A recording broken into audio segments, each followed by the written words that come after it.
Daniel pasal yang ke-12. Inilah firman dari Allah yang memiliki otoritas untuk mengutus hambanya.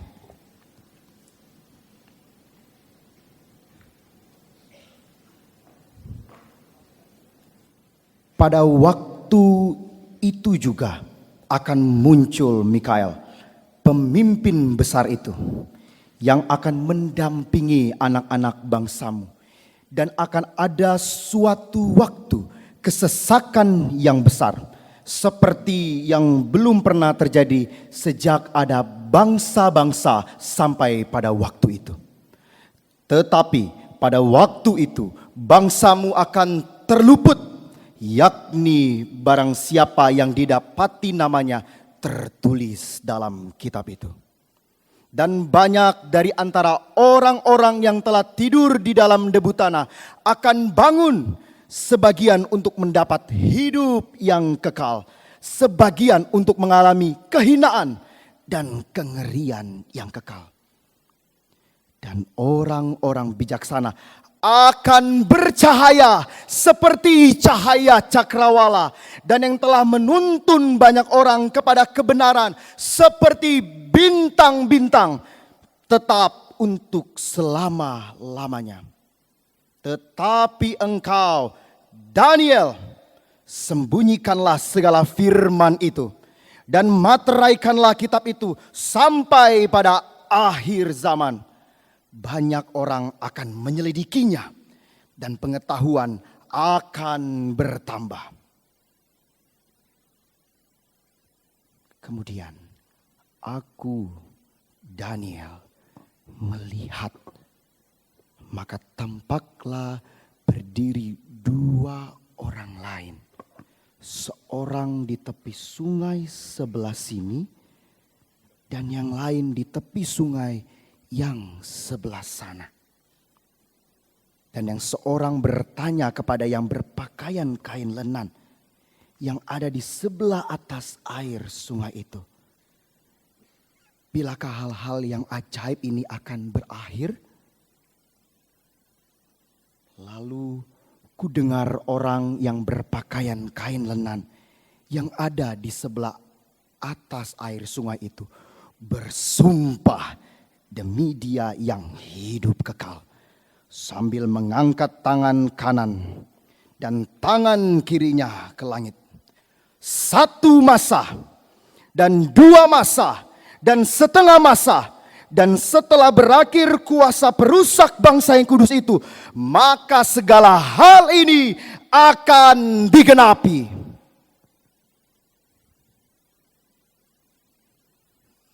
Adapun aku, memang kudengar hal itu, tetapi tidak memahaminya. Lalu kutanya, Tuanku, apakah akhir segala hal ini? Tetapi ia menjawab, pergilah Daniel, sebab firman ini akan tinggal tersembunyi dan termaterai sampai akhir zaman. Banyak orang akan disucikan dan dimurnikan dan diuji, tetapi orang-orang fasik akan berlaku fasik. Tidak seorang pun dari orang fasik itu akan memahaminya, tetapi orang-orang bijaksana akan memahaminya. Sejak dihentikan korban sehari-hari dan ditegakkan dewa-dewa kekejian yang membinasakan itu, ada 1290 hari. Berbahagialah orang yang tetap menanti dan mencapai 1335 hari. Tetapi engkau, pergilah sampai tiba akhir zaman, dan engkau akan beristirahat dan akan bangkit untuk mendapat bagianmu pada kesudahan zaman. Demikianlah firman Allah. Berbahagialah engkau yang mendengar dan setia sampai akhir zaman. Amin. Good morning, KNM. Selamat pagi KNM. This morning I want to wish you Happy Independence Day. Pagi ini saya mau mengucapkan selamat Hari Kemerdekaan. This independence yang keberapa? 80. 80. As old as Daniel. Setua Daniel bukan? 80 tahun. Wow. I am so amazed. Saya sungguh Ya. kagum. If Daniel at 80 years old can face the lion, can you imagine Indonesia at 80 years old? Kalau Daniel 80 tahun bisa menghadapi singa, bisakah teman-teman membayangkan seperti apa Indonesia di dalam usia 80 tahun? Seperkasa apa? Our first session together seems so long ago. Sesi kita yang pertama kali rasanya udah begitu lama. And in our first session, I remember I asked us this question. Di sesi yang pertama itu saya ingat bahwa saya mengajukan satu pertanyaan. When we think of our three friends, Shadrach, Meshach, and Abednego, choosing not to bow before the image. Waktu kita melihat tiga rekan kita, Sadrach, Meshach, Abednego, memilih untuk tidak sujud menyembah kepada patung itu. The question is, choosing not to bow, is God worth it? Pertanyaan yang kita ajukan pada waktu itu adalah, memilih untuk tidak bersujud, apakah Tuhan sungguh sepadan untuk pengorbanan sebesar itu? And throughout the days, we have seen who is our God. A God who is able. Dan di hari-hari ini kita sudah belajar, kita melihat siapa Tuhan itu. Tuhan yang sanggup, A God who is living. Tuhan yang hidup, A God who will triumph. Tuhan yang akan mengalami, Tuhan yang akan menang pada akhirnya. And today, God who is sovereign. Dan hari ini kita belajar, Tuhan yang berdaulat. Lord, our sovereign God, Tuhan kami yang berdaulat. we come before you and we ask God that you yourself will come and be with us. Kami datang ke hadapan-Mu Tuhan pagi hari ini dan meminta supaya Engkau sendiri hadir di depan setiap kami. We ask God that you will break down in us any spirit that stands against you. Dan kami berdoa memohon supaya Engkau sendiri mengalahkan dan menundukkan setiap roh-roh yang menghalangi kami untuk kami menundukkan diri kepadamu. Any spirit that seeks to steal away the word that you have sown in our hearts. Roh-roh yang hendak mencuri kebenaran firman Tuhan yang akan kami terima pagi hari ini. Anything that seeks to steal, to kill, and to destroy the work that you are doing. Dan roh-roh yang berupaya untuk menghalangi, untuk mencuri, untuk membunuh dan menggagalkan pekerjaan-Mu di bumi ini Tuhan. And we ask in Jesus' name Dan kami meminta di dalam nama Yesus. that you will seal in us the hope that is in Christ alone.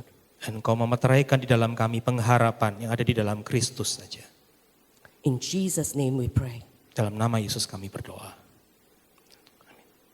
This morning, as we come to chapter 12 of Daniel, Pagi ini pada waktu kita bersama-sama akan belajar dari pasal yang ke-12 dari kitab Daniel, we realize that this is actually the conclusion of the final vision that the Lord is revealing to Daniel. dan kita melihat bahwa ini adalah bagian terakhir dari catatan-catatan mengenai penglihatan-penglihatan yang Tuhan berikan kepada Daniel.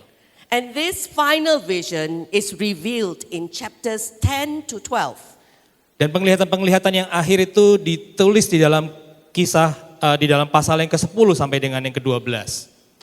I would request Brother Johan to read chapter 10 verses 1 to 5 for the context and the circumstance of this final vision. Untuk menjadi konteks dan juga situasi yang ada di penglihatan pada masa itu, saya akan membacakan ayat 1 sampai yang ke-5 di pasal 10. Pada tahun ketiga pemerintahan Koresh, raja orang Persia, suatu firman dinyatakan kepada Daniel yang diberi nama Beltsazar. Firman itu benar dan mengenai kesusahan yang besar. Maka dicamkannyalah firman itu dan diperhatikannyalah penglihatan itu. Pada waktu itu aku, Daniel, berkabung 3 minggu penuh. Makanan yang sedap tidak kumakan. Daging dan anggur tidak masuk ke dalam mulutku dan aku tidak berurap sampai berlalu 3 minggu penuh. Pada hari ke-24 bulan pertama ketika aku ada di tepi sungai besar, yakni sungai Tigris, kuangkat mukaku, lalu kulihat tampak seorang yang berpakaian kain lenan dan berikat pinggang emas dari Ufas. The circumstances of this vision, like what we examined yesterday, yeah? Situasi dari penglihatan yang akhir ini seperti yang kita sudah lihat kemarin. When did it happen? Kapan ini terjadinya? It is the 3rd year of Cyrus, king of Persia. Di tahun yang ketiga masa pemerintahan Koreshi, Raja Persia. And where was Daniel when this vision was given? Dan di mana Daniel pada waktu penglihatan itu diberikan? Verse 4, he tells us that he is standing on the bank of the great river Tigris. Ayat yang keempat memberitahu kita bahwa dia sedang berdiri di tepi sungai yang besar itu, sungai Tigris.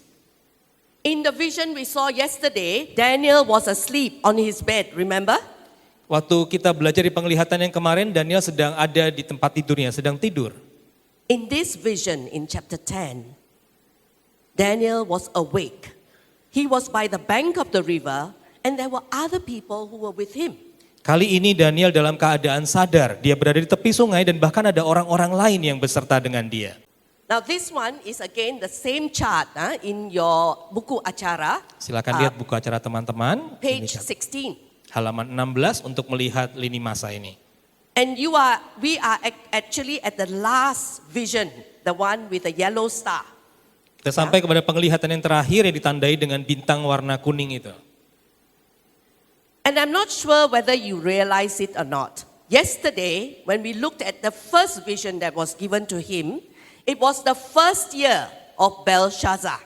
Saya nggak tahu teman-teman sadar atau enggak, ingat atau enggak, tapi kemarin pada waktu kita belajar penglihatan pertama yang terima Daniel itu adalah pada tahun pertama pemerintahan Belshazzar. Today, as we look at his final vision, we are looking at the 3rd year of Cyrus the king. Sekarang pada waktu kita melihat penglihatan yang terakhir terima Daniel, dia ada di dalam tahun yang ketiga pemerintahan Koresh. Now this is the 3rd year after Cyrus conquered Babylon. Jadi yang tahun ketiga setelah Koreshi mengalahkan Babel. But between the 1st year of Belshazzar and the 3rd year of Cyrus, 18 years have passed on. Tapi di antara dari masa pemerintahan pertama Belshazzar sampai tahun ketiga pemerintahan Koresh ini, ada rentang masa 18 tahun. In the first vision yesterday, we saw how he had this vision of the future, right? Di penglihatan yang kemarin kita pelajari, kita melihat bahwa Daniel melihat masa depan. By the time Daniel saw this last vision, I'm thinking of how do I illustrate it for you, right? Reuben and Benin have a son. His name is Zoe. Sekarang waktu melihat penglihatan terakhir ini saya membayangkan satu orang di antara teman-teman. Ruben punya anak bernama Zoe. If Reuben saw the vision this year, the first vision this year, by the time he sees that last vision, Zoe is ready to enter university. Kalau hari ini Ruben mendapat penglihatan seperti Daniel di penglihatan pertama itu, maka pada waktu Ruben kemudian akan melihat penglihatan yang berikut yang terakhir itu, Zoe sudah pada waktunya masuk ke universitas. Jadi mahasiswa seperti teman-teman. I encouraged us yesterday that we need to always be asking the question, why at this time? What is happening at this time? What is the message God wants His people to hear? Saya akan selalu mendorong teman-teman pada waktu kita membaca hal begini, kita selalu bertanya kemudian, apa yang sedang terjadi pada masa itu? Apa yang sedang dialami oleh umat Allah? Apa yang Tuhan sedang komunikasikan kepada umatnya di dalam masa itu? By now, I think that you realize the revelation that God is giving to Daniel is not the usual kind of revelation given to normal prophets. Sekarang kita melihat pada penglihatan yang kita akan menyadari bahwa apa yang Daniel lihat bukanlah penglihatan seperti yang biasa dilihat oleh para nabi. It says a revelation given to Daniel. Dikatakan di sana sebuah pewahyuan diberikan kepada Daniel. And the understanding of the message came to him in a vision. Dan pengertian atau pemahaman akan gambaran itu, akan penglihatan itu diberikan juga kepadanya lewat penglihatan itu. The revelation that Daniel has been receiving is the uncovering of God's plan. Apa yang Daniel terima adalah merupakan penyingkapan dari rencana Tuhan.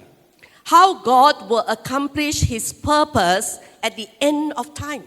Bagaimana Tuhan akan memenuhkan rencananya pada akhir waktu, pada akhir zaman. How he will bring judgment on the wicked.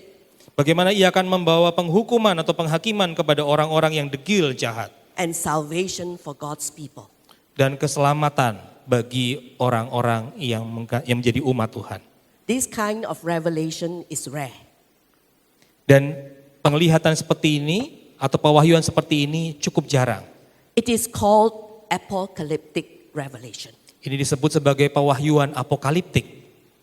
And the purpose of this revelation is to encourage God's people and to inspire hope in them as they go through suffering and oppression.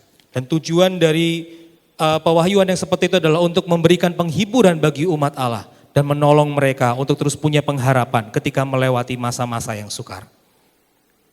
In terms of the revelation as we know it from yesterday, we realize that in the second year of Nebuchadnezzar, he was given a vision of the end of time.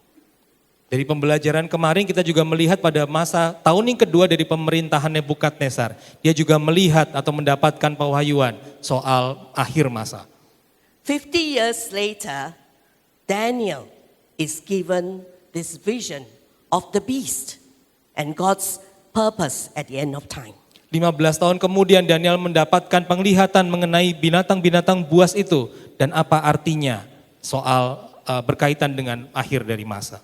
The next time that this kind of revelation is given in full detail and in a very, very clear imagery will be during the time of John in the exile on the island of Patmos.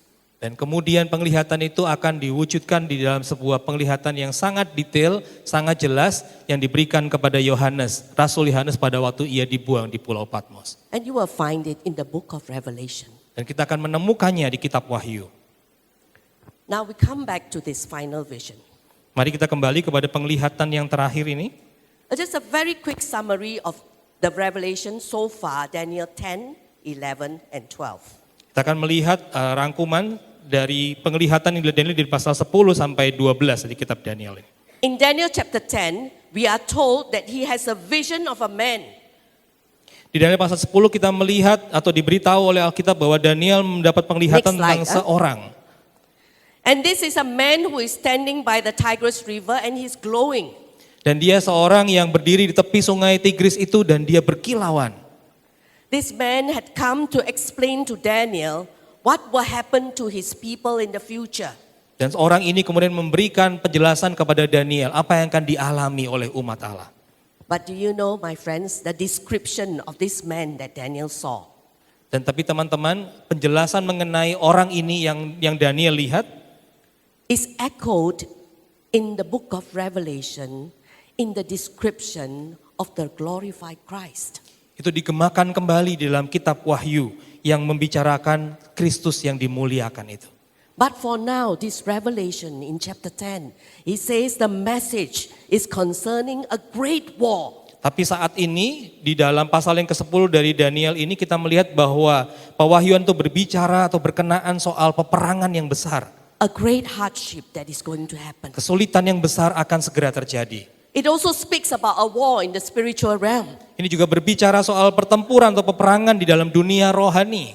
And it shows to us in chapter 10 how Daniel reacts to this. Dan ini juga memberi kepada kita informasi bagaimana Daniel bereaksi di dalam pasal 10 terhadap penglihatan itu.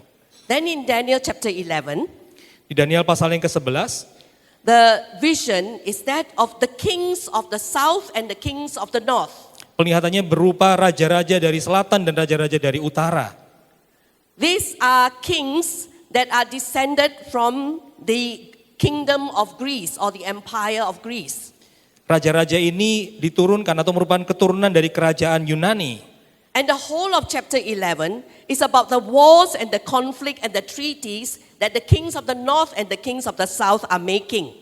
Dan pasal 11 ini menceritakan bagaimana atau diisi dengan cerita soal peperangan-peperangan, konflik-konflik dan juga perjanjian-perjanjian di antara para raja yang ada pada waktu itu But di it antara also kerajaan hold- utara dan selatan. It also holds up for us the hostility of the king of the north against the people of God. Dan juga memberitahukan kepada kita kekejian raja-raja dari utara itu kepada umat Tuhan. We come to chapter 12 Kita masuk kepada pasal ke-12 and it brings to a conclusion the vision dan kita sampai kepada kesimpulan dari visi itu atau penglihatan itu. by speaking about how it will end. Dan bagaimana itu akan terjadi. Chapter 12 begins with at that time. Pasal 12 dimulai dengan pernyataan pada waktu itu. At that time could refer to the time when the reign of the cruel king of the north ends. Pada waktu itu bisa merujuk kepada waktu di mana raja yang jahat dari utara itu sedang bertahta. Or it could refer to the time of great conflict between the king of the north and the people of God and the suffering they are going through. Atau itu bisa juga merujuk kepada bagaimana raja-raja dari utara itu kemudian memperlakukan umat Allah dengan sangat keji dan bagaimana umat Allah mengalami penderitaan di dalam masa-masa itu. But at that time will be a time of great distress. Jadi waktu itu akan menjadi masa yang penuh dengan kesesakan. We are told that it is a time of the worst trouble the world has ever seen. Kita diberitahu bahwa itu adalah sebuah masa yang kesulitannya sangat buruk yang pernah dilihat, yang mungkin paling buruk yang pernah dilihat oleh dunia pada masa itu. I'm not sure, my dear friends, especially my young friends, how much of trouble you have seen in your world. Saya nggak tahu bagi teman-teman, terutama teman-teman yang lebih muda, tetapi berapa banyak kesulitan atau masalah atau penderitaan yang teman-teman pernah lihat di dalam duniamu hari ini. And what is the worst trouble Dan that you apa have seen? kondisi paling buruk yang pernah teman-teman lihat? You are all the COVID generation, right? You all went through school, part of your school life during the COVID years. Ya, teman-teman melewati masa sekolah waktu pandemi terjadi, waktu masa COVID terjadi. Would that have been the worst experience for you? Apakah itu pengalamanmu yang paling buruk sejauh ini? I looked up the COVID pandemic, which affected the whole world. 7 million people died. 7 juta orang mati pada waktu COVID terjadi dan itu mendampak seluruh dunia. How do you imagine how many is 7 million? Apakah teman bisa membayangkan berapa banyak 7 juta orang itu? What is the population of Jakarta? Berapa populasi Jakarta, teman-teman? How many million people live in Jakarta? Berapa juta orang? 5 juta. Oh 15, 15 million. Sorry? 15 million. 15 million? 15 million people live in Jakarta.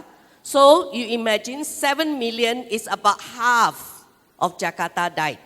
Jadi kalau 15 orang adalah penduduk Jakarta, maka 7 juta itu berarti sekitar separuh dari penduduk Jakarta. Now if that Meninggal 7 million is concentrated in Jakarta, you can see how horrifying it is, right? Kalau 7 juta itu terkonsentrasi di Jakarta, kita akan bisa melihat dan membayangkan betapa mengerikannya suasana itu. Okay, now students, Sekarang how many teman-teman of you, mahasiswa, how many of you were born before 2004? berapa banyak dari antaramu para mahasiswa yang lahir sebelum tahun 2004? Before 2004, a lot of you. Banyak How sekali. old were you at that time? How old when? 1 years old. Ada yang 1 year old 2 years old, 3 years old. Ada lagi? 2 years old. Do you know what happened in 2004 in Indonesia? Apa What yang terjadi happened? pada tahun 2004 di Indonesia? Teman-teman tahu? Say louder, I can't hear. Tsunami. Ada Apa itu peristiwa tsunami? Tsunami di Indonesia. 2004 was 21 years ago. 21 tahun yang lalu. How tahun many 2004 people itu. died because of the tsunami? Berapa banyak orang yang juga meninggal karena tsunami itu? Is there anyone here from Aceh? Ada yang dari Aceh di tempat ini? Apakah ada teman-teman yang berasal dari Aceh? Oh, one there. Is there one? Yeah, there's one. How old were you? Berapa usiamu pada waktu itu? 1 year old. 1 year old. 1 tahun. Was your family affected by the tsunami? Apakah keluargamu terdampak dari tsunami itu? Not affected, huh? Okay. How many of you have been to Aceh? Berapa banyak di antara teman-teman yang sudah pernah pergi ke Aceh? Several here. One, I see one hand at the back. 2, 3, 4, 5, 6, 7, 8. Are you able to freely go to Aceh now?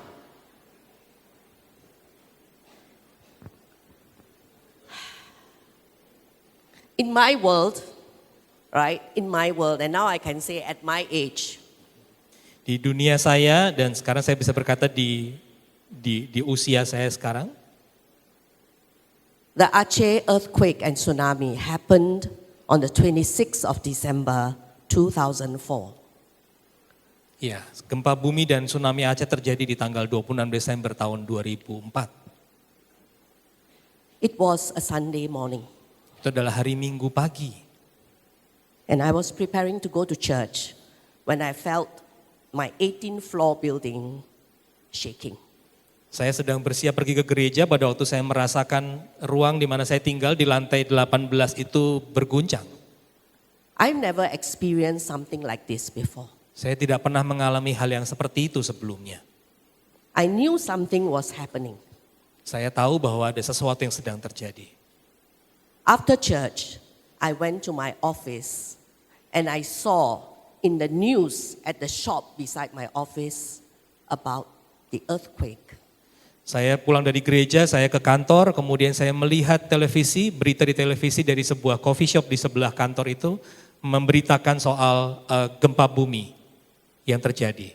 After that, more news came up about tsunami. Dan kemudian setelah itu banyak berita bermunculan mengenai tsunami. But you know, friends, it is so horrifying Teman-teman, itu hear. sangat menakutkan. to hear of how many people die. Menakutkan sekali mendengarkan ada begitu banyak orang yang terdampak dan meninggal jadi korban dari bencana itu. In Aceh alone, 170,000 people. Di Aceh saja ada 107.000 orang meninggal. And that tsunami affected many nations along the coast of the Indian Ocean. Dan banyak negara lainnya yang terdampak oleh tsunami pada masa itu. As far as down the coast of Africa, Sampai kepada pantai-pantai di Afrika. as far as Sri Lanka and India. Sampai di Sri Lanka dan India. Just from your place in Aceh. Hanya dari satu tempat di tempatmu di Aceh. 6 months after the tsunami, 6 bulan setelah tsunami itu, I joined a medical mission team. saya bergabung dengan sebuah tim misi. Together with a team from a church in Malaysia, we went with a yayasan in Indonesia and we went to Aceh. Kami bersama-sama dengan satu tim yang lain dari gereja bergabung dengan sebuah yayasan pergi ke Indonesia, ke Aceh. I have never seen something like this in my whole life. Saya belum pernah melihat hal seperti itu sepanjang hidup saya. What is the worst trouble that can happen? Kenapa ada kesulitan yang besar seperti itu dan terjadi? Tuhan izinkan terjadi. The time at the end will be a time of great trouble, will be a time of the worst trouble, will be a time of great distress. Berita soal akhir dari zaman itu berita soal kesesakan yang besar, soal penderitaan yang besar, soal kesulitan-kesulitan yang akan dialami oleh orang-orang pada masa itu.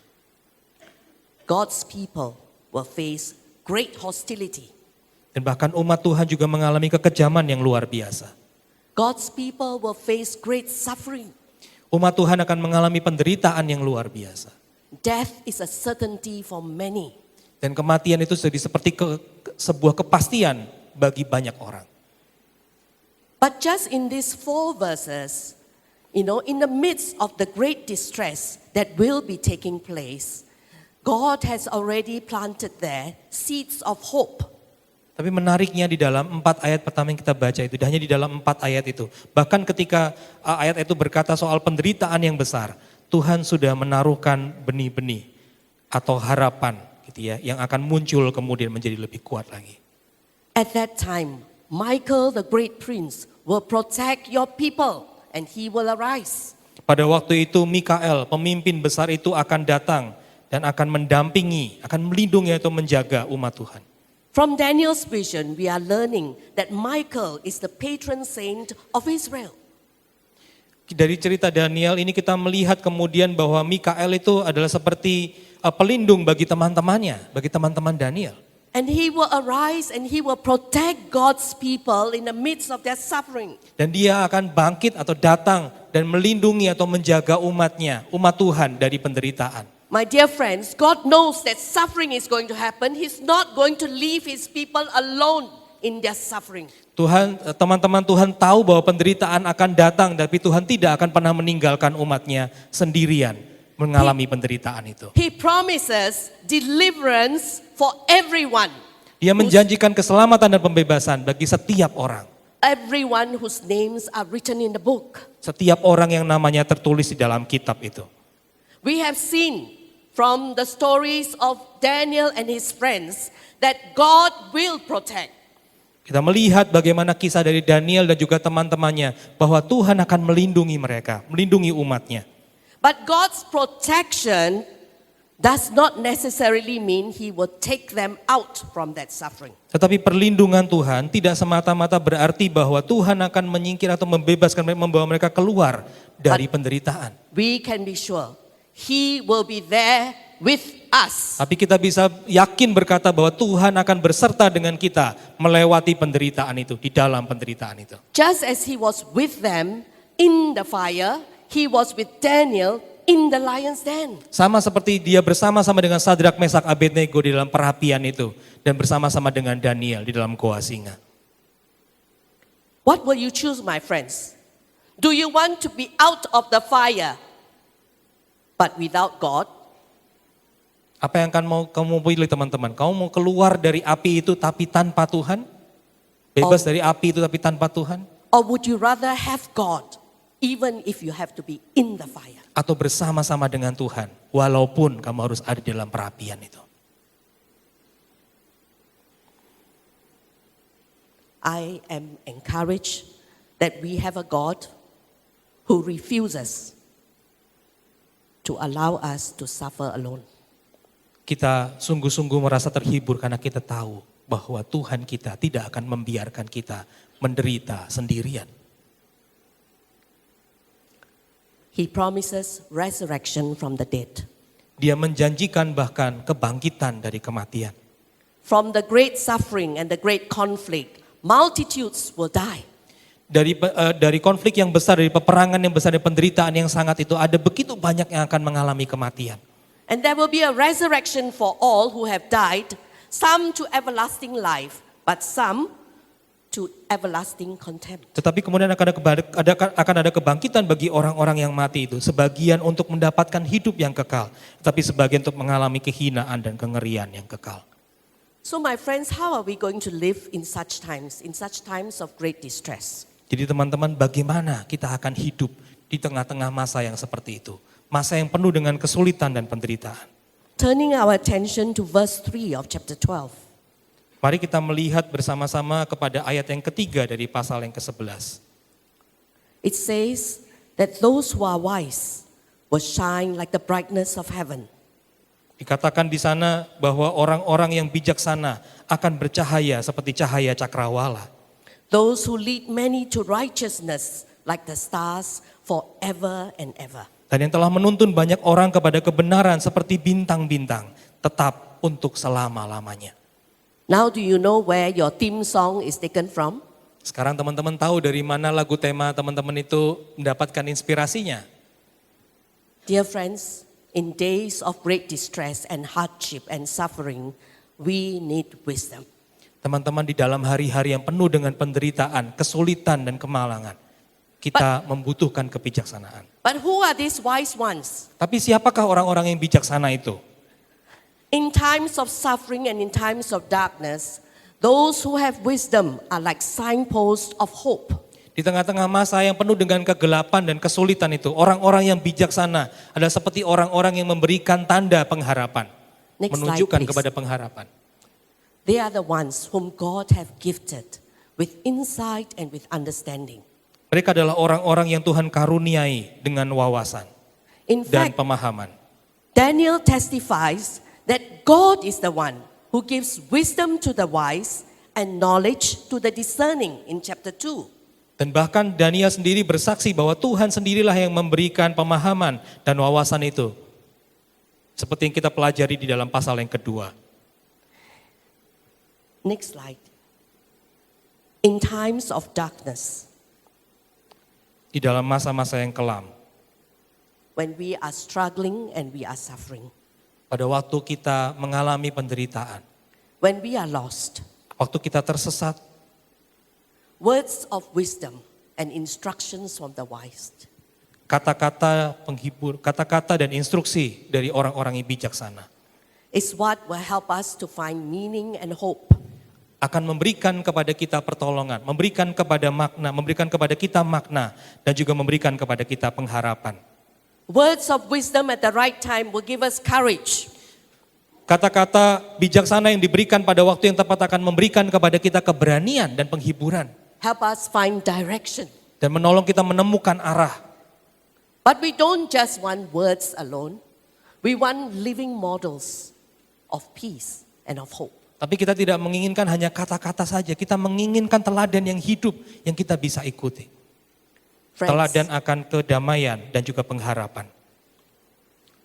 these are the people we look for, the wise ones. Teman-teman, inilah orang-orang yang kita cari dan perlukan. Orang-orang bijaksana. But how do we grow in wisdom? Tapi bagaimana kita bertumbuh di dalam bijaksanaan itu? The psalmist tells us, Pemazmur memberitahu kita, the fear of the Lord is the beginning of wisdom. takut akan Tuhan adalah awal mula pengetahuan, kebijaksanaan. Do you know him? Do you know the Lord? Apakah engkau mengenal Tuhan? Do you learn to fear him? Apakah engkau belajar untuk menundukkan diri dan takut kepada Tuhan? Do you fill yourself and soak yourself with his word? Apakah engkau mengizinkan dirimu dipimpin oleh firman Tuhan? As you learn to do that and you learn to fear him in your life, he will gift you with wisdom. Pada waktu kamu melakukannya, belajar mengizinkan dirimu diisi dan dipimpin oleh firman Tuhan, maka Tuhan akan mengaruniakan kebijaksanaan bagi kita. Proverbs tell us, the wise, those who are wise, fear the Lord and shun evil. Para nabi memberitahu kita, orang-orang yang bijaksana itu takut akan Tuhan dan membenci hal-hal yang Tuhan tidak berkenan. But there are some of us Tetapi sebagian dari kita who seize opportunity to do the evil yang and we melihat, think that we are very smart. yang melihat kesempatan untuk berbuat sesuatu yang jahat dan melakukan itu, mengambil kesempatan itu, memikirkan hal-hal yang cerdik untuk bisa mengambil kesempatan itu. That is what the devil wants you to think, that you are very smart, very intelligent and very wise. But that is not true wisdom, my friend. Dan itulah yang si jahat harapkan, supaya kamu berpikir bahwa kamu begitu cerdik, bahwa kamu begitu punya hikmat, tetapi bukan itu yang terjadi. And again, Proverbs say this, listen to advice, accept discipline. Amsal memberitahu kita, dengarkanlah nasihat dan terimalah didikan. At the end, you will be counted among the wise. Dan pada akhirnya kemudian kamu akan menemukan dirimu ada di antara atau sebagai orang-orang yang bijaksana. So, you have among you many seniors. Kamu punya di antaramu pagi hari ini ada begitu banyak mereka yang lebih senior daripadamu. Back in my place, the Chinese have a saying, there are many among us who have eaten more salt than we have eaten rice. Kalau ada istilah bahasa Cina di dalam budaya saya, bahwa kamu akan punya, Eaten more salt than eaten rice. mereka sudah makan lebih banyak garam daripada makan lebih banyak nasi. It means they have lived longer than you lah. But then they didn't realize eat more salt means high blood pressure. Okay? Ya, kita sekarang mengerti gitu ya, bisa menyadari guyonanya itu bahwa makan lebih banyak garam itu juga menyebabkan tekanan darah tinggi gitu ya. Dan banyak ditemukan di usia lanjut. So imagine the proverbs say, listen to advice and accept discipline. Alright? So you go to your seniors and say, please discipline me. Please discipline me. Will you Yeah. do that? Amsal memberitahu kita bahwa kita perlu mendengarkan nasihat-nasihat dan menerima didikan, atau menerima disiplin. Apa kita akan pergi kepada para senior kita dan berkata, tolong disiplin saya, tolong didik saya. How do you like to be disciplined? Apakah kamu menyukai didisiplin? What will work for you? Rotan will work? How many of you never kena rotan before? Berapa banyak di antaramu? All kena rotan, Sure not. What will work for you? What will help you so that you become trained? You become, you excel. So discipline is to help us to be able to excel. Apa yang kamu harapkan untuk kamu bisa menjadi semakin excel, menjadi semakin prima atau menjadi semakin cemerlang? Disiplin dibutuhkan untuk membuatmu sampai kepada waktu itu. Discipline is to help us to move in the right direction. Disiplin memberikan kepada kita pertolongan untuk bisa pergi atau menuju kepada arah yang jelas, yang benar. So young people, can you please teach us who are older than you what kind of discipline you need? Teman-teman yang muda tolong beritahukan kepada kami yang lebih senior bagaimana kamu, disiplin seperti apa yang kamu perlukan. Maybe your parents always ask you, kenapa selalu lihat screen? Mungkin orang tua bertanya, kenapa kamu selalu lihat screen, selalu lihat layar? Dinner time, sit at the table, simpan screen. Pada waktu makan malam di meja gitu ya, diminta untuk menyimpan handphonenya mungkin. But then we cannot. Sudah miss update. Tapi kita kesulitan karena kita merasa takut ketinggalan sesuatu. But what is it? What is it that we need? What is it that you need? Apa yang kau perlukan? You need to teach the older generation what is it that you need. Kamu perlu memberitahu generasi yang lebih tua darimu apa yang kau perlukan. Because the times have changed. Karena waktu sudah berubah, zaman sudah berubah. You have in your hands so much more. Kamu bahkan punya di genggamanmu sekarang begitu banyak hal. So much more of information, so much more of technology, so much more of advancement. Ada begitu banyak informasi, kemajuan dan teknologi dan semuanya hadir di dalam genggamanmu, di tanganmu. But all of that is not wisdom. All of that is not wisdom. Tapi semua hal itu adalah bukan kebijaksanaan. Okay? So you think for your generation. Pikirkanlah untuk generasimu. If you want to shine like stars, like we have been singing in our theme song. Kalau kamu ingin bercahaya seperti bintang yang kita nyanyikan di lagu tema kita. And if you want to shine like stars, whether it is a bright daylight or whether it is at dark of night. Kalau kamu ingin bersinar seperti bintang, baik di dalam cahaya terang di tengah hari maupun di malam hari.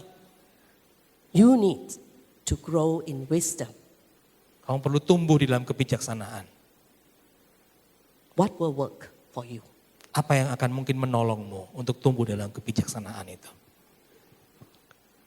I want to remind us Saya mau mengingatkan setiap kita that stars shine brightest when it is darkest.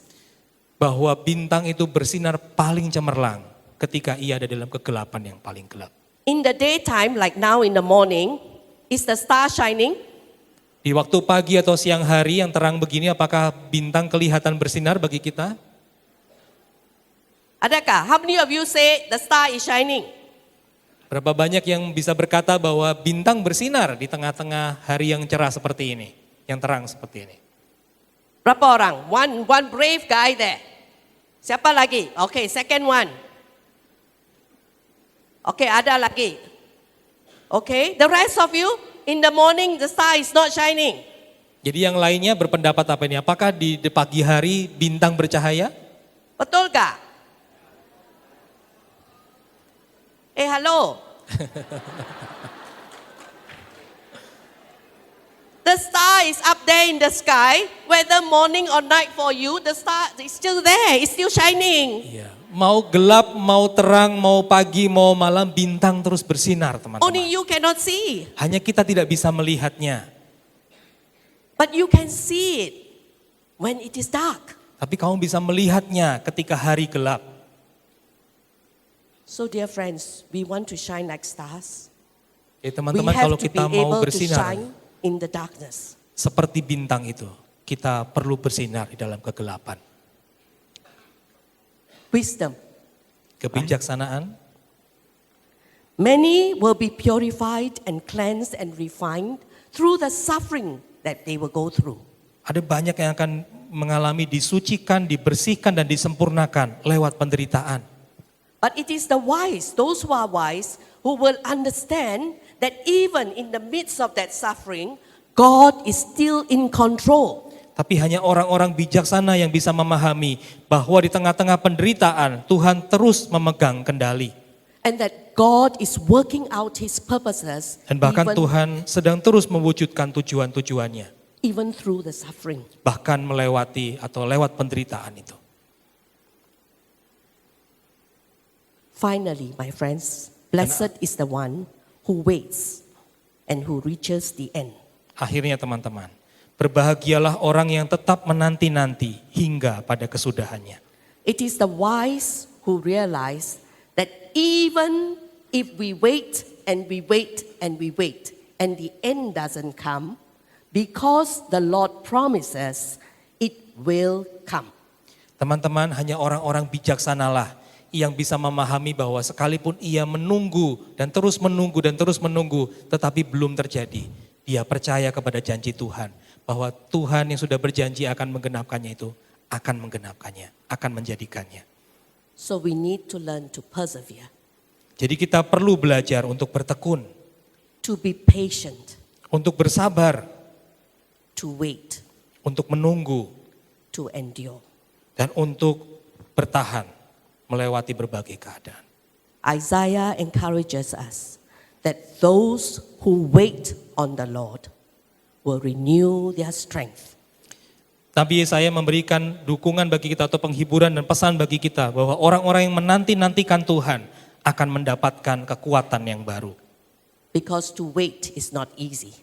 Karena menantikan tidak mudah. It doesn't mean we wait and we do nothing. Ini tidak berarti bahwa waktu kita menunggu itu kita tidak melakukan apa-apa. We wait because we have hope. Kita menunggu karena kita punya harapan. We wait because we trust. Kita menunggu karena kita punya kepercayaan, keyakinan, dan iman pada Tuhan. We realize in this chapter 12, Daniel is then told to go on his way. Go on your way, Daniel. Dan kita melihat di pasal yang ke-12 ini Daniel diberitahu untuk dia pergi. Pergilah Daniel. Roll up the words and seal it. Tuliskanlah itu atau sembunyikanlah perkataan-perkataan ini dan meteraikanlah. It is the end of his prophetic vision, Inilah akhir dari penglihatan atau nubuatan yang Daniel terima. and the Lord is pointing to him, this is all you need to know for now. Dan Tuhan seperti sedang berkata kepada Daniel, cukup, inilah yang kamu perlu tahu saat ini. But for Daniel, he still has many questions, yeah? Tapi bagi Daniel dia masih punya begitu banyak pertanyaan. Go on your way until the end. Tapi pergilah sampai pada waktunya nanti, sampai pada akhirnya. My dear friends, Teman-teman, every one of us will be going on our way. setiap kita akan melanjutkan perjalanan kita masing-masing. Very soon, in a few hours, K&M will end. Sebentar lagi dalam beberapa jam saja KNM akan berakhir. Each one of you will be heading to your own home. Setiap kita, masing-masing kita akan menuju kepada tempat kita pulang, ke rumah kita. To the east and to the west. Mau ke timur, mau ke barat, To the north, to the south, ada yang ke utara atau to selatan, central. Yeah. bahkan ke pusat. Every one of us going back to where we came from. Setiap kita akan kembali ke tempat di mana kita memulainya atau kita berasal. The theme of K&M, taat dan setia, bersaksi dalam karya. Tema KNM, taat dan setia, bersaksi dalam karya. I am told that karya in your language means the works of your hands, yeah? Saya diberitahu bahwa karya di dalam bahasa Indonesia berarti pekerjaan tangan kita. I find it very interesting because karya in my context means the stories of your life. Oh, ini sesuatu yang menarik buat saya karena karya di dalam konteks Melayu atau konteks Malaysia di mana And I want to kucing put bahasa the itu two adalah together. sebuah kisah dari hidup kita dan saya ingin menggabungkan kedua ide ini bersama-sama. My friends, as we go on our way, may the Lord be seen through the stories of our life and through the works of our hands. Teman-teman, waktu kita menjalani kehidupan kita, biarlah Tuhan kemudian disaksikan lewat kisah hidup kita dan juga lewat karya tangan kita. There are so many people who need to see and who need to hear God's story in your story. Ada begitu banyak orang yang perlu mendengar kisah-kisah Tuhan dan juga kisah-kisah hidup kita. That is where you will shine like stars. Dan pada waktu itulah kita kemudian bersinar seperti bintang itu. A few days ago, we sang this song, Yet not I, but through Christ in me. Beberapa hari lalu kita menyanyikan lagu ini, Yet not I but through Christ in me. Bukan aku tetapi Kristus di dalamku. That is what it means, my friends. Dan itulah Bersaksi artinya. dalam karya. Itulah apa artinya bersaksi dalam karya. So that when we shine like stars, it is not us that people see, but it is the Lord. Sehingga pada waktu kita bersaksi, kita melakukan karya kita, bekerja dengan tangan kita. Bukan orang-orang tidak melihat kepada kita, tapi kemudian orang-orang bisa melihat Tuhan di dalam kita. I was sitting in my room and I was thinking about you this morning. Saya sedang duduk di ruangan saya, di kamar saya dan memikirkan saudara semua di pagi ini. And I was thinking about each one of us just shining like stars in different parts of Indonesia. Dan saya membayangkan atau memikirkan setiap Anda, setiap kita bersinar seperti bintang di seluruh tempat di Indonesia ini. And I was thinking how amazing. Dan saya membayangkan atau melihat betapa indah itu. We can be taat and setia because our God is sovereign. Kita bisa taat dan setia karena Tuhan kita Tuhan yang berdaulat.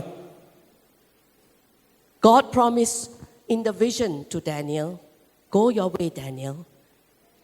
You will find rest and you will receive your inheritance. Tuhan di dalam penglihatan kepada Daniel memberikan janji kepada Daniel bahwa Daniel akan mengalami atau mendapatkan istirahat itu dan akan mendapatkan bagiannya pada waktunya. In Christ, His rest and His inheritance is also promised to us. Dan di dalam Kristus, istirahat itu dan apa yang akan menjadi bagian kita juga akan kita alami. Christ says, come to me and I will give you rest. Tuhan berkata, Yesus berkata, datanglah kepadaku dan aku akan memberikan kelegaan kepadamu. And when you shine like stars and you get tired from shining like stars and you feel that your light is getting dim, come to Christ to find your rest. Pada waktu kau bersinar sebagai bintang dan engkau mengalami keletihan karena engkau terus bersinar sebagai bintang dan merasa cahayamu semakin redup, datanglah kepada Kristus untuk mendapatkan kelegaan itu. In the Old Testament, there was one story of how when the Israelites came out of Egypt and they faced their first battle with the Amalekites, right? There was Joshua leading the people in the battle, and up on the mountain was Moses lifting his hands in prayer to the Lord.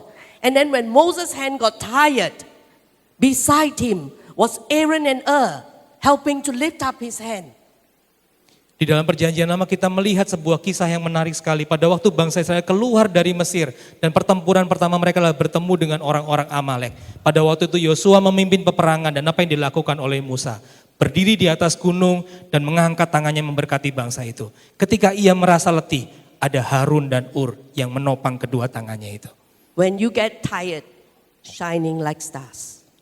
Alright. Waktu engkau merasa letih karena engkau bersinar sebagai bintang itu. May you be able to find on your left and on your right, in front of you and behind you, other friends who will be shining like stars together with you. Kiranya engkau berhasil menemukan orang-orang di sekelilingmu, di depanmu, di belakangmu, di kanan dan kirimu. Orang-orang yang lainnya yang bersama-sama dengan engkau bersinar sebagai bintang itu. So that by their light, they will encourage you to keep shining. Sehingga cahaya itu, cahaya orang-orang yang lainnya memberikan semangat kepada kita dan memampukan kita untuk terus bercahaya bersama-sama. Remember Daniel and his 3 friends? Ingatlah Daniel dan 3 temannya. That community that was willing to stand together in the fire. Komunitas yang bersedia untuk berdiri bersama-sama di dalam api itu, menghadapi api itu. We need that. Kita memerlukan itu. You need that. Engkau memerlukan itu, teman-teman. I need that. Saya memerlukan itu. I come from a non-Christian family. Saya berasal dari keluarga non-Kristen. I was the first one in my family to know the Lord. Saya adalah orang pertama dari keluarga saya yang berjumpa atau mengenal Kristus. And ever since that time when I first trusted the Lord at 16, I started praying for my mother to come to know the Lord. Dan sejak pada waktu itu saya berjumpa dengan Kristus di dalam usia yang 16 tahun, saya terus berdoa untuk mama saya supaya ia juga mengenal Kristus. I wanted her to find peace and fulfillment in Christ. Saya ingin ia mengalami kelegaan dan kedamaian dan kepenuhan di dalam Kristus. My parents' relationship was so turbulent, always fighting. Relasi orang tua saya begitu penuh dengan kekacauan, penuh dengan pertengkaran. On my own when I prayed for them, I prayed and then I don't know how to pray anymore. Saya terus berdoa dan berdoa dan berdoa pada waktu itu sampai saya tidak tahu lagi bagaimana saya harus berdoa, apa yang bisa saya doakan. But I had a cell group in church who asked me what was happening in my family and who told me that they would pray with me for my family. Tapi saya punya satu kelompok kecil di gereja yang bertanya kepada saya, apa yang terjadi di keluargamu? Dan yang memberi diri untuk berdoa bersama-sama dengan saya bagi keluarga saya. Every week that we met, they prayed for my parents. Setiap waktu kami berdoa, setiap kali kami bertemu, mereka berdoa bagi keluarga saya. Then one of the ladies told me, we will pray, your mother will come to Christ first. Dan pada waktu itu ada seorang perempuan yang berkata, kita akan berdoa supaya mamamu akan menjadi seorang percaya. 1 year after they started praying in that way, my mother came to the Lord. 1 tahun kemudian setelah berdoa itu dimulai bersama-sama, mama saya menjadi seorang percaya. The 2nd year after that, my father. Tahun yang kedua, papa saya menjadi seorang percaya juga. I lost my mother in 2023, Saya kehilangan mama saya tahun 2023, just before the World Assembly. sesaat sebelum World Assembly berlangsung. 10 months after that, I lost my father. 10 bulan kemudian saya kehilangan papa saya. The loss of them was very painful for me. Kehilangan mereka sangat menyakitkan buat saya. I took a long time to grieve their loss. Saya mengambil waktu cukup panjang untuk berduka atas kepergian mereka. But I'm very deeply comforted that both of them they are in the Lord's presence now. Tapi saya sungguh-sungguh sangat terhibur mengetahui bahwa kedua orang tua saya yang saya kasihi, bersama-sama dengan Tuhan sekarang. In Christ and before the Lord now, my mother doesn't need a wheelchair. Di dalam Kristus dan di hadapan Tuhan sekarang, ia tidak memerlukan lagi kursi rodanya. Before the Lord now, my father is able to breathe easily and doesn't need oxygen support. Dan di hadapan Kristus sekarang ini, papa saya bisa bernapas dengan lega, tidak memerlukan tabung oksigen untuk membantunya bernapas. I rejoice that both of them know the Lord. Saya bersuka cita karena mereka berdua mengenal Tuhan. And they are celebrating. Dan mereka merayakan itu. But here on earth, I am in pain because I miss them. Tapi di sini di bumi saya mengalami kedukaan karena So saya you know, kehilangan mereka. dilemma. Jadi life is engkau like bisa that, huh? melihat dilemanya. God promises us rest and inheritance. Tuhan menjanjikan kepada kita istirahat dan juga bagian milik kita. My dear friends, our God who is sovereign is still sovereign even when we do not fully understand the times. Teman-teman, Tuhan yang berdaulat itu sungguh terus berdaulat dan tetap berdaulat bahkan ketika kita tidak bisa memahami sepenuhnya apa yang sedang terjadi di masa-masa kita. Because we are humans and our understanding is limited. Karena kita manusia dan pengertian kita terbatas. And there will be many things we don't understand. Ada banyak hal yang kita nggak bisa paham. Whether it is big things or whether it is the small things that happen to us. Hal-hal besar terjadi atau hal kecil terjadi dalam hidup kita, mungkin kita juga tidak bisa memahami sepenuhnya. Apa artinya? Did you know that after I asked you the question, is God worth it? Something happened. Tahukah kamu setelah saya bertanya kepadamu, apakah Tuhan sepadan? Apakah Tuhan sedemikian berharga? Saya mengalami sesuatu, ada sesuatu yang terjadi.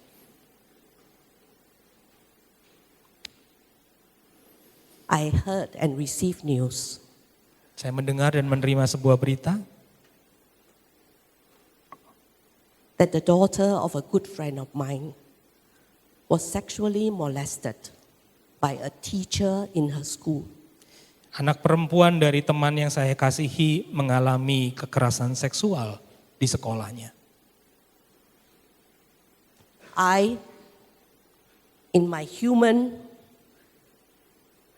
Saya di dalam kemanusiaan saya, in my human limitation, di dalam keterbatasan kemanusiaan saya, I want to go home, I want to call out that teacher, meet the monster, and I want to beat him up. saya ingin pulang ke rumah, saya akan menjumpai guru itu dan saya akan memukuli guru itu. I am speaking to you with all honesty. Saya berkata kepadamu dengan seluruh kejujuran saya. Some of you made your commitment to be a guru yesterday, right? Sebagian dari teman-teman mengambil komitmen untuk menjadi guru kemarin. How can this honorable profession be tainted by monsters like this? Bagaimana mungkin profesi yang begitu terhormat ini kemudian diburukkan oleh monster seperti ini, dicoreng oleh monster seperti ini. There is another girl Ada seorang gadis yang lainnya who was taking care of her mother who was suffering from cancer. yang merawat ibunya yang menderita kanker. One night she came out from her house and she walked the streets near her house in a neighborhood that is quite safe. Suatu malam dia keluar dari rumah dan berjalan di sekeliling dari tempat tinggalnya di pemukiman yang aman. But unexpectedly, she was assaulted. Tetapi dengan tidak diduga, tiba-tiba dia mengalami penyerangan. She cried out to the Lord. She cried out to Jesus for help. Dia berseru kepada Tuhan, dia berseru kepada Yesus untuk mendapatkan pertolongan. He laughed at her and said, "Your God cannot help you." Dan orang itu pelaku kejahatannya berkata sambil tertawa bahwa Tuhanmu tidak akan bisa menyelamatkanmu, tidak akan bisa menolongmu. Her only plea to him was, "Don't kill me. My mother needs me." Satu-satunya permintaannya kepada orang jahat itu adalah jangan bunuh saya.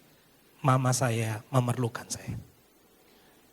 Can you understand these kind of things? Apakah teman-teman bisa mengerti seperti itu? You cannot, right? But does it mean that I do not realize that God is still sovereign? Kita bisa memahaminya, kita mungkin sulit memahami hal begitu. These things happen not because God is not sovereign. These things happen because we are living in evil days. Hal-hal yang buruk ini terjadi bukan karena Tuhan tidak berdaulat, tetapi karena kita hidup di masa-masa yang jahat ini. And the evil in our world is going to get worse and worse. Dan kejahatan di dalam dunia kita justru akan menjadi semakin buruk dan semakin buruk. The time of distress, will be even more severe than this. Waktu kesesakan dan kesulitan itu bahkan akan menjadi semakin buruk dan semakin sulit daripada waktu ini. But we have a God who is sovereign. Tapi kita punya Tuhan yang berdaulat itu. Dia adalah Tuhan yang berdaulat itu. He will carry my friend, will carry my friends. Even this girl who was assaulted by the teacher is a friend of mine. He will carry them in his arms through this time. Dan saya percaya Tuhan akan menggenggam dan menolong teman saya dan putrinya dan seorang putri tadi melewati masa-masa itu. Karena Finally, my friends, I want to say this. Our God who is sovereign is a God who prepares his people for what is to come. Tuhan yang berdaulat itu Tuhan yang menyiapkan umatnya untuk apa yang akan terjadi. So I'm not sure how well you know your Bible history, yeah? Third year of King Cyrus. Tahun ketiga pemerintahan Koresh, By this time, Cyrus have decreed to send the Jewish people back home to rebuild their temple. pada masa itu Koresh mengeluarkan sebuah perintah atau mengeluarkan sebuah maklumat bahwa orang-orang Israel itu boleh pulang ke tanahnya untuk membangun rumah Allah di sana. And if you read the book of Ezra, you would realize that by third year of Cyrus, the people have rebuilt the altar. They have started to offer sacrifices in Jerusalem. Dan kita melihat di dalam kitab Ezra pada tahun yang ketiga itu ketika mereka kembali, mereka sudah berhasil membangun altar dan sudah memulai kembali persembahan pagi dan petang di Yerusalem. They have started the rebuilding of the temple and have laid the foundation. Mereka sudah memulai kembali pekerjaan pembangunan dari bait Allah itu dan sudah meletakkan pondasinya di sana. But they are also experiencing the beginning of opposition from different directions. Tapi mereka juga mulai mengalami oposisi atau pertentangan dari sekitar mereka mengenai pembangunan itu. God who is sovereign is preparing his people for what is to come. Tuhan yang berdaulat itu mempersiapkan umatnya untuk apa yang akan terjadi. Within the next 300 years, some of the revelation that is given to Daniel will come true for the people of God. Dalam masa kurang lebih 300 tahun kemudian, beberapa hal yang Daniel lihat di dalam penglihatan itu kemudian terjadi di dalam hidup umat Tuhan. Within the next 300 years, some of the suffering that is revealed to Daniel will happen to God's people. Di dalam masa 300 tahun kemudian sejak penglihatan itu, penderitaan-penderitaan yang dilihat oleh Daniel dan penglihatan itu terjadi pada umat Allah. The people were allowed to return to rebuild in their nation. 3 batches return. Mereka yang diizinkan untuk kembali ke tanah mereka tuh ada pergi dalam 3 kelompok yang berbeda. All these 3 return under the rule of the Persian Empire. Ketiga kelompok itu pergi kembali ke tanah mereka di bawah pemerintahan Raja Persia. And then there was a change of empire from Persia to Rome. Dan kemudian terjadi perpindahan atau perubahan kekuasaan dari Persia ke Roma. Do you know that, my friends, 500 years after this final vision of Daniel, what happened? Tahukah teman-teman 500 tahun kemudian setelah penglihatan Daniel itu, apa yang terjadi? The kingdoms and empires changed. There was suffering and struggles. Kerajaan-kerajaan dan kekaisaran-kekaisaran tentu berganti. Ya, terus-menerus diisi oleh pertentangan-pertentangan dan penderitaan demi penderitaan. But God was preparing his people. Tetapi Tuhan sedang mempersiapkan umatnya. For the word to become flesh and to make his dwelling among the people. Untuk melihat firman Tuhan itu kemudian menjadi daging dan tinggal di antara umatnya.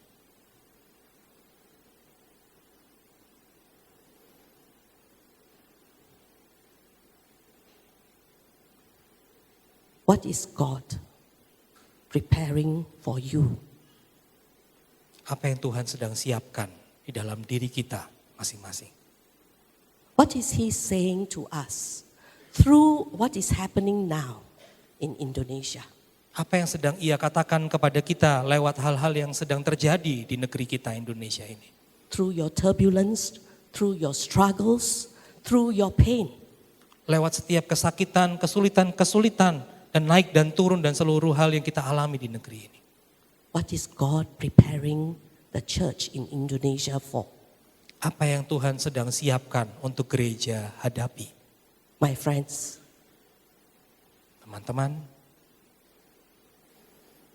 The Lord needs you. Tuhan membutuhkanmu. He chooses to need you. Ia memilih untuk membutuhkanmu. Will you be His star and shine like a star Supaya kamu bersinar seperti bintang itu. so that you will be that signpost of hope for Supaya kamu menjadi penanda atau penunjuk arah kepada pengharapan bagi banyak orang. I invite you now to think of people in your school, people in your city, people in your kampung who needs signposts of hope. Saya mengajakmu untuk memikirkan sekarang ini. Orang-orang di kampusmu, di rumahmu, di keluargamu, di kampungmu. Orang-orang yang memerlukan penunjuk arah pengharapan itu. And to ask yourself, are you willing to stand and shine like stars and be for them that signpost of hope? Dan bertanyalah kepada dirimu, maukah engkau menjadi bintang yang bersinar itu dan menjadi penunjuk arah kepada pengharapan itu? Let us stand before the Lord in prayer. Mari kita datang di hadapan Tuhan dengan doa. Tuhan yang berdaulat, kami bersyukur ya Tuhan. Karena sekali lagi firman-Mu berbicara kepada kami. Menyatakan apa yang Engkau pikirkan, apa yang Engkau rencanakan. Apa yang sudah terjadi di dalam sejarah manusia. Bahwa Engkau memegang kendali atas segala sesuatu. Tuhan tidak mengizinkan, tidak membiarkan banyak hal-hal terjadi keluar dari apa yang Engkau rancangkan. Dan Tuhan kemudian akan menyatakan rencanamu pada waktunya. Tuhan biarlah kebenaran itu menolong kami untuk terus melihat kepadamu, percaya kepadamu, bergantung kepadamu Allah yang berdaulat itu. Bahwa apapun yang sedang kami lewati di hari-hari ini, bahkan apapun yang kami lewati di masa-masa berikutnya, ketika kami menjejakkan kaki kami memasuki dunia pasca kampus yang penuh dengan pergulatan, biarlah mata kami, hati kami terus teguh melihat kepada Engkau yang sanggup, yang berdaulat, yang akan menyatakan rencanamu pada akhirnya. Kebenaran-Mu akan menang. Apa yang Engkau janjikan, seluruh perubahan itu akan terjadi. Dan kami akan mendapat bagian kami. Tolong kami supaya kami setia berjalan memenuhi apa yang Engkau nyatakan, apa yang Engkau panggil untuk kami hidupi di dalam masa hidup kami. Terima kasih Tuhan untuk pemberitaan pagi hari ini. Biarlah firman itu tinggal di dalam kami, berbicara terus kepada kami dan menolong kami supaya kemudian itu menjadi sesuatu yang kami hidupi dengan nyata. Roh-Mu memampukan kami. Dalam Kristus kami berdoa. Amin. Amen. God bless you.